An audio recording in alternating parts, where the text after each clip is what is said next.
All, welcome to the Academy. In the series of lectures on motivation and leadership of the organizational behavior subject for BCom students of 6th semester of Mysore University, this is the 5th session in the motivation and leadership concept. In this lecture, I will brief about meaning of leadership and styles of leadership. This is the lecture I am going to give you today. So there are different types of leadership, and I will also brief meaning and definition of leadership in this lecture. So in the last session we learnt about motivational theory, in that too theory Y and theory X, which is proposed by McGregor. Each theory having their own assumption. Based on assumption, the McGregor formulated theory X and Y. So the learning objectives of this session is to the students must understand the impact of styles of leadership in the organization. What are the impact of different styles that are exercised by different leaders? So on the organizational point of view, they have to understand the impact and session outcome. So after watching this lecture, you must be able to understand the meaning, definition and styles of leadership. So then let us begin. The meaning of leadership. Obviously you might have seen many leaders surrounding you. Maybe if you take your home as an example, your father may be your leader. In your college, your teacher may be your leader. Or what are the things? Wherever you go, you will find some of the followers and some of the leaders, and need not to explain what does leader do. So leader just lead the group. Very simply, leader the group. In a leader, if you want to call it as a leader, there must be some follower to follow your direction, guidelines and something like that. You need to direct them in such a way that to attain organizational goals. So in that point of view, leadership is a process of exercising. Exercising means it is a day-to-day activity for a leader, exercising influence over an individual or a group. He must influence the group, or he must influence the individual. He must influence any person to be called as he is a leader. What is influence in this context? Influence means some of the followers first must follow his order. His direction must be followed by the followers. So that is the influence influenced by the leader. So moving further, leadership is a process by which an executive imaginatively, very important, imaginatively in the sense, even though in the absence of leader, he must be memorizing, he must be guiding. An executive must be guided. It must be in the mind of executives that they are directs, they are guided, they are influences the work of others in choosing and attaining specific goals. Very importantly, to attain specific goals by mediating between individuals and the organization in such a way that both obtain maximum satisfaction. So which is very clear. Leadership anta andre hengirbeku, he must guide, he must direct, he must influence the work of others. Any others, maybe executives or follower, ಯಾವ್ರ work ನ influence ಮಾಡಬೇಕು, ಯಾವ ತರ influence ಮಾಡಬೇಕು to attain specific goals by mediating between individuals and organisation. Individuals ಇರ್ತಾರೆ, organisation ಇರ್ತಾರೆ, ಇವ್ರ ಮಧ್ಯೆ ಸೆಂಟರ್ ಆಫ್ ಪಾರ್ಟಿ ಆಗಿದ್ಕೊಂಡು both party win win situation ಆಗಬೇಕು. ಅಂದ್ರೆ ಇಂಡಿವಿಜುವಲ್ಸ್ಗೆ ಅಂಡ್ ಆರ್ಗನೈಸೇಷನ್ಗೆ both party must obtain maximum satisfaction. In such a way, a leader has to lead the group and lead the organization. This is about meaning of leadership. Let us see some of the definition of leadership. So before that, what is leadership is very clear, because a leader will influence, leader will direct, leader will guide, leader will control. These four things are very important. So let's have a definition over here. Chester Bernard defined, so leadership as the quality, it is the quality of leader, quality of behavior of individuals whereby they guide people and their activity. People must be guided and their activities must be guided by the, it is a quality of leadership. This is according to Chester Bernard. ಅಂದರೆ ಅವ್ರೇನು ಹೇಳ್ತಾರೆ ಅಂತಂದರೆ leadership ಅನ್ನೋದು ಒಂದು quality ಆಗಿರುತ್ತೆ. So ಅಲ್ಲಿ individuals guide ಆಗಬೇಕು, ಮತ್ತು ಅವ್ರ ಆ್ಯಕ್ಟಿವಿಟಿ ಅವ್ರು ಏನು ಮಾಡಬೇಕು ಬಿಡಬೇಕು ಅನ್ನೋದು ಗೈಡ್ ಮಾಡಬೇಕು. ಸೊ ಅದು ಲೀಡರ್ಶಿಪ್ ಅಂತ ಹೇಳ್ತಾರೆ. ಮತ್ತೊಂದು ಡೆಫಿನಿಷನ್ ನೋಡೋಣ. In the words of Louis A Alan, ಏನು ಹೇಳ್ತಾರೆ Louis A Alan, a leader is one who guides and directs the other. Very very simple. Now as I told you already in the meaning, leader directs, leader guides. Unless you direct something, unless you guide something, you won't be called as a leader. So if you want to call it as a leader, you must guide some people, you must direct some people. So a leader is one who guides, directs other people. Other people means in the sense individuals, in the sense many, maybe group also. And one more very important definition is according to Destler. Gary Destler is a famous author, and ಅವ್ರು ಏನು ಹೇಳ್ತಾರೆ, leadership means influencing others to work willingly to achieving towards organizational objectives. Very simple definition ಇದು. Leadership ಅಂತ ಅಂದರೆ ಅವನು influencing ಈ must influence others to work willingly, not only to work willingly. ಅಂದರೆ ಮನ್ಸಾರೆ ಅವ್ರು ವರ್ಕ್ ಮಾಡೋ ಥರ, ಹೇಗೆ ವರ್ಕ್ ಮಾಡೋ ಥರ ಇನ್ಫ್ಲೂಯೆನ್ಸ್ ಮಾಡಬೇಕು, ಅವ್ರು ಮನ್ಸಾರೆ ಟುವರ್ಡ್ಸ್ ಅಚೀವಿಂಗ್ ಆರ್ಗನೈಜೇಷನಲ್ ಆಬ್ಜೆಕ್ಟಿವ್ಸ್. ಆ ಥರ ಇರೋದನ್ನ ಲೀಡರ್ಶಿಪ್ ಅಂತ ಕರಿತೀವಿ, ಲೀಡರ್ ಅಂತ ಕರಿತೀವಿ. So this is about definition of leaders. So now let us understand some of the characteristics of leaders. So firstly, leadership is a process of influence, as we know already. So here very importantly, what to influence, that's very important. As a leader, he must influence the group or individual, which is a essential ingredient of a leadership. ಅಂದರೆ in the sense influence ಹೇಗಿರಬೇಕು, the followers must accept his guidelines, must accept his direction, must follow the guidelines given by the leader, and he must be controlled by the leader. In the sense these are essential ingredients. So ಅಂದರೆ influence ಮಾಡೋ ಅಂಥದ್ದೇ very essential ingredients. Influence ಮಾಡಲಿಲ್ಲ ಅಂದರೆ they won't listen to you at all. Okay, if they want to listen to you, you have to influence. So and it is not a science to influence, it may be art. So each and every leader has their own characteristics to influence others, and this is art really. So one more example ಏನು ಅಂತಾರೆ, leadership is a situation, it is related to situation. Hege, so there are some styles of leadership, you will understand in the further slide. So see, the leadership style is changed to situation.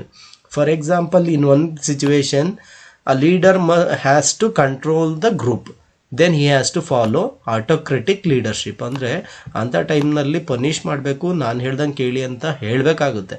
So in another way they leader has to take opinions of the group. ಅಂದರೆ participative ಲೀಡರ್ಶಿಪ್ಗೆ he has to shift upon. So ಇಲ್ಲಿ ನೋಡಿ, ಒಬ್ಬ leader he worked as a autocratic leader, he also changed to participative or democratic leadership. What is that? Leadership is related to situation. This is essence of anything.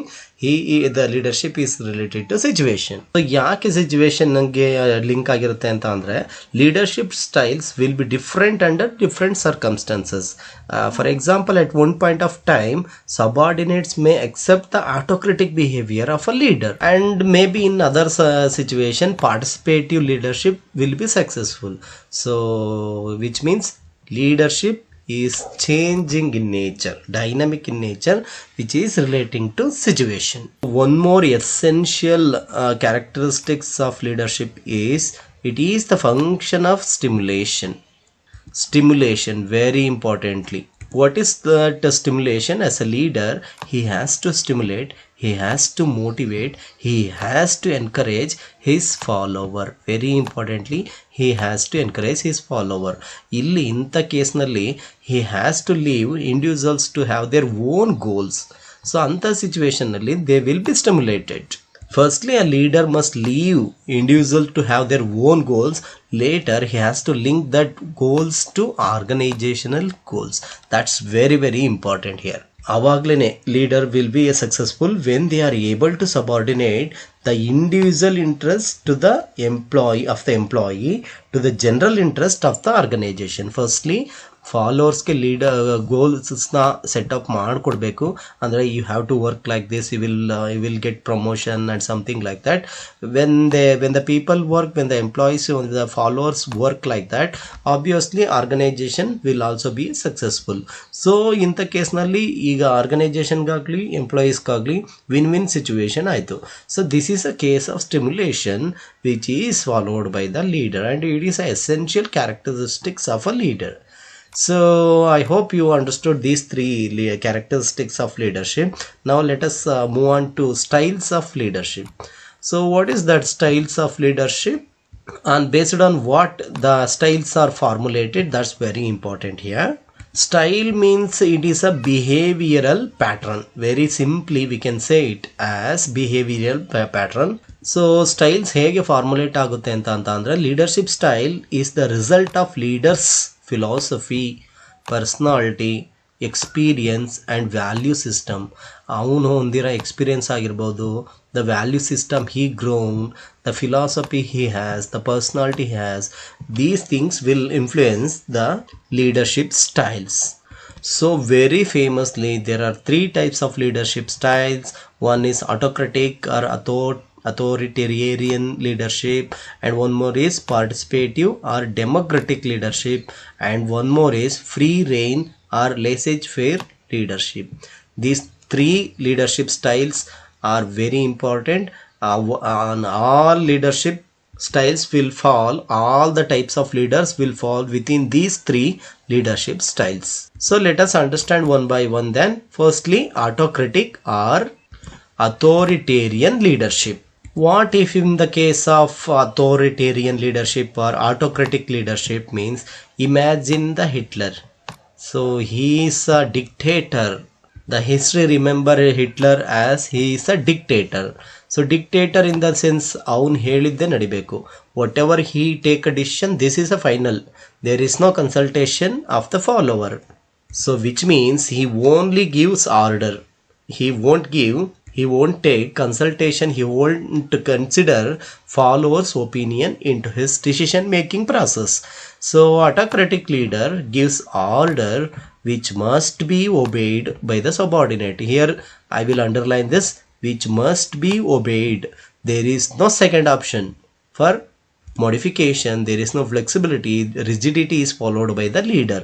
So he simply gives order, and the rest of the people must follow his order. He determines policies for the group without consulting them, and does not give detailed information about future plans. Very importantly, he formulate rules and regulation. He formulate policy. He will take decision without consulting the group which is relating to maybe decision, policy, and whatever relating to that group, he won't consult. And whatever the clarification needed by the group, he does not give any clarification about his future plan, but simply tells the group that what immediate steps they must take. Andre just do it. ಈಗ ನನಗೆ ಇದು necessary ಇದೆ, you have to do this. ಇದು autocratic leadership. And here very importantly, his decision making is centralized, is very important. Centralized, it is not decentralized. Decentralized in the sense group and leader will take decision together, whereas in the case of centralized decision making, only leader will take a decision. So this style has positive shade and negative shade also. In the case of you may remember my last lecture where you studied about theory X people. For theory X people, this kind of leadership very suitable, whereas for theory Y people, this kind of leadership is not at all suitable. And one more thing, when the leader intention is very good, then this leadership style will be successful. Otherwise this won't be a successful leadership style. So both the positive and negative shades we have in autocratic leadership style. Now one more very widely followed across the world is democratic leadership or participative leadership. which is completely opposite to autocratic leadership. In the autocratic leadership, whatever the decision, whatever the policy, whatever the determination, all the things are centralized. Everything is taken by the leader only. But in the case of democratic leadership, so the term is telling participative. The leader and the follower both will participate in decision making process. That's very important. That's very simple to understand. So whatever the things he has to take in the case of democratic leadership, so both leader and follower will participate. So a democratic leader is one who gives instruction only after consulting the group, which means he gives policy, he gives decision instruction, whatever the things he gives after consultation of the group. That's very important. Firstly, he will take feedback from the group. Simply like, I'm going to do this, what is your opinion, and what is your opinion, can I change this? He has so many things like that. After all, he will give instruction to the group. Very importantly, this works. This is a people oriented. And in the case of democratic leadership, he believes that policies are worked out, policies will be successful in group discussion. Very importantly, when he takes a group discussion with his follower, it will be successful, and with acceptance of the group, whatever the things is accepted by the group, they will follow simply. Okay, that's very important. He believes group discussion and group acceptance is a key to success. And very importantly, participative manager, in case of the leader under the participative leadership, he decentralizes managerial authority. He decentralizes means followers can take decision. With consultation, he will give guidelines, consultation, instruction, like that. So which is a decentralized, all the decisions are not going to taken by the leader only in the case of democratic leadership. And his decisions are not unilateral. This is a trilateral, this is a bilateral.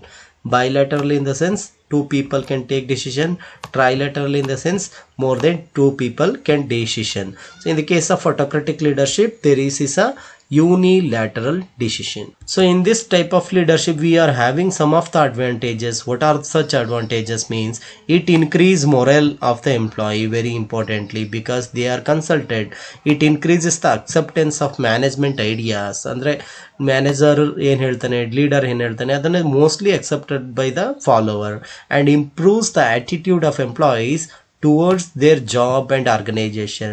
Then organization commitment will be increased. It increase cooperation between management employees. Very importantly, cooperation build ಆಗುತ್ತೆ. And very importantly, it leads to reduction in the number of complaints and grievances. So mostly this type of leadership is followed by most of the organization in most of the countries because of its essence. Consultation is a essence in the case of participative leadership. So one more is free rein or laissez-faire leadership. So free rein or laissez-faire leadership is like in between two autocratic leadership and participative leadership, because either in the case of free rein leadership, either leader won't take decision or he won't consult the group also. So then what he does in case of free rein or laissez-faire leadership, a free rein leader does not lead. He does not lead at all, but leaves the group entirely to itself. Whatever the things you do, just do it. He provides all the amenities to the group. He provides all the facility. He give all the things. He encourages the group because in the case of laissez-faire leadership, the leader is very weak. That is the reason why he does not lead and why he entirely leave group to take decision. Since he is very weak, he and the follower are very sharp and they are more informed, more knowledgeable than the leader. Based on some situation, this kind of leaders have taken that role, but they don't know how to lead the group. So in such instance, free rein or laissez-faire leadership will work out. And one more thing, in case of free reign leadership, they won't accept power because they will take, they are not ready to take risk, they are not ready to take responsibility. This kind of leadership maybe, I think, theory X people, because they will avoid risk and avoid responsibility also. And very importantly, he largely, mostly depend ಆಗಿರೋದು group ಮೇಲೆನೆ. Okay, so our group, they have to have their own goals, they have to have their own problems also, they have to solve themselves only. But he give all the amenities, he gives all the facilities, and group members only work themselves and they will motivate themselves only. So the leader is completely abdicates and his leadership position by giving most of the work entrusted to him, he will give to the group which he is supposed to lead, but the leadership things will be forwarded to group only. This kind of leadership is also known as permissive style of leadership, where there is a least intervention by the leader to the group, so he won't intervene in the group at all. So these are the main styles of leadership. I hope you people understood the leadership styles, these things, and definition, meaning of leadership. So finally, what is the leader? What is the leader? What he does actually, what he wants to do? A leader interprets the objectives. He has to explain the objectives of the people working under him, and he guides them towards achievement of those objectives. Firstly, he has to establish objectives for each people. He has to explain those objectives the people working under him, and he has to guide towards achievement of these objectives very importantly. And very importantly, throughout the task he has to create and sustain enthusiasm among the people for the sake of superior performance. Whatever the style of leadership you follow, but these are the essence things to follow. So thank you so much for watching this video lecture. I hope you got the leadership styles, meaning and definition of leadership. Thank you so much.